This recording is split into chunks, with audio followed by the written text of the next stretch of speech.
ধর্মের থেকে মানুষের সম্মান বড়, ভালোবাসা বড়। যেখানে সম্মান নাই, যেখানে ভালোবাসা নাই, ওই মানুষের জীবন তো জীবন না। আমি যদি একটা জায়গায় সম্মান না পাই, তখন আমার কাছে নিজেকে ছোট মনে হবে।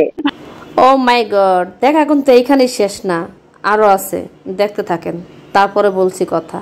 আগে দেখে আসি, তারপরে কথা বলি। বাপের টাকা দিয়ে স্টাইল করছি না, হেয়ার গুলো করছি না, আমি কারো জামার টাকা দিয়ে করছি না, আমি আমার বাবার টাকা দিয়ে করি, আমি আমার নিজের টাকা দিয়ে স্টাইল করি। ফ্যাশন করতে গেলে না অনেক টাকার ব্যাপার হয়। আমি যে হেয়ার গুলো করি এগুলো বাংলাদেশের না, যদি বাংলাদেশের বাইরে হয় এগুলো অনেক রিচ, অনেক দামি। তো যারা এইসব কথা বলে তাদের কোনো যোগ্যতাই নেই আমাকে নিয়ে কথা বলার। নূপুর আজ কত টাকা ড্রেস পরে এসেছে জায়গায়? এইটা প্লিজ, কত লাখ টাকা ব্যয় হয় মাসে এই চুলের পিছনে, একটু জানতে চাই। আসলে এক একটা চুল আপনার অনেক প্রাইস, তো প্রাইসের জায়গা থেকে আমি বলবো এক একটা চুল যেহেতু এত প্রাইস, আমি কখনো হিসেব করে দেখি নাই যে কয় লাখ টাকা যাচ্ছে। তবে অনেক অনেক অনেক আমার একটা আলমারি ভর্তি আমার সাথে এই হেয়ারই আছে, এবং প্রত্যেকটা হেয়ার দেখবেন আমি যে হেয়ার গুলো করি প্রত্যেকটা হেয়ারই কিন্তু এক একটা ডিজাইন, এক একটা কালার। আপনি একটা হেয়ার বাংলাদেশে যদি দেখাইতে পারেন যে কোনো মেয়ে পড়ছে, আমার কাছে মনে হয় না। কারণ আমি যে কালেকশন গুলো করেছি এগুলো বাংলাদেশের না, এবং এগুলো বাইরে থেকেই আসা হয়। এবং এই হেয়ার গুলো আমার পুরো একটা আলমারি ভর্তি আছে। তো আমি এক এক সময় এক একটা হেয়ার পরে আমার এগুলো নিজের ইচ্ছে ভালো লাগে আমার। যে এটা কোন দেশে জানতে চাই, দুবাই নাকি? না, এটা চায়না। আমি প্রতিনিয়ত যে হেয়ার গুলো পরি এই হেয়ার গুলো প্রথমত বাংলাদেশের না, এটা ফলস হেয়ার, এবং প্রত্যেকটা হেয়ার চায়না, ফ্রান্স এগুলো থেকে আসা হয়। তো আমি যে আমার যে ন্যাচারাল হেয়ার, আমি যদি আজকে এই হেয়ার গুলো এরকম কার্ল করি বা আমি কাট করি বা প্রতিদিনই আমি কালার করি, তাহলে কিন্তু আমার হেয়ারটা নষ্ট হয়ে যাবে। তো যেহেতু আমি আমার অরিজিনাল হেয়ারে এই কালারটা করতে পারছি না, আমি কার্ল করতে পারছি না, আমি ডিজাইন করতে পারতেছি না, এর জন্য আমার কাছে মনে হয়েছে আমি ফলস হেয়ার করবো। আমার শখটাও পূরণ হচ্ছে, আর ডিজাইন গুলো তো আমার চুলও নষ্ট হচ্ছে না, এর জন্য আমি ফলস হেয়ারটা করি।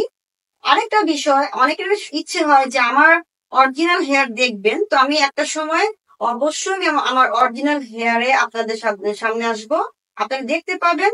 এবং আরেকটা কথা, অনেকেই বলে এই যে ফলস হেয়ার পরে এক এক সময় এক এক রকম যে জিনিসগুলো বললা হয়। ভিডিওটা দেখে কেমন লাগলো সেটা কমেন্ট বক্সে কমেন্ট করে জানিয়ে দিবেন। আর এই মেয়েটার মানে কি বলা উচিত সেটা আমি আসলে বলতে পারতেছি না। তো আমরা তো সাধারণ ঘরের মেয়ে, তো তো এত কিছু বলতে পারি না। তো সেটা আপনারা কমেন্ট বক্সে কমেন্ট করে জানিয়ে দেন যে কি বলা উচিত। কিন্তু আমি কি বলবো, কিছু বলার ভাষা আমার নাই। আজ আমি এখানে আসলাম অনেকটাই, কথাগুলো শুনে কি মনে হইলো সে কিন্তু কার বাপের টাকা দিয়ে স্টাইল করে না, কথা আর কি শুনছেন। এরকমই চুলের মার বড় গলার থাকে, বাস্ট করে দেয় সব কিছুই, আবার বলো সম্মান সম্মান। যাই হোক, কিন্তু ভিডিওটা দেখে কিন্তু অনেক ভালো লাগছে। আপনাদের কাছে কেমন লাগছে সেটা কমেন্ট বক্সে কমেন্ট করে জানিয়ে দিন। আর এই ভিডিওটা কিন্তু আমার কাছে অনেক অনেক ভালো লাগছে। আর তাদের মতো মানুষগুলোই কিন্তু ভাইরাল হয়, নালে ভাইরাল হতে পারে না। আর দর্শক কিন্তু এইসব মানুষই পছন্দ করে, এটা কিন্তু বাস্তব কথা। ভালো মানুষের দাম এমনিতে কম আছে।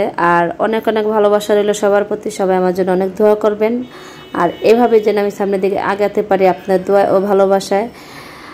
ভাইরাল হতে চাই ভালোভাবে, সুস্থভাবে, সুন্দরভাবে, এর বেশি কিছু আর চাই না, আপনাদের ভালোবাসা চাই। দয়া করে প্লিজ আমাকে একটু ভালোবাসা দিবেন সবাই।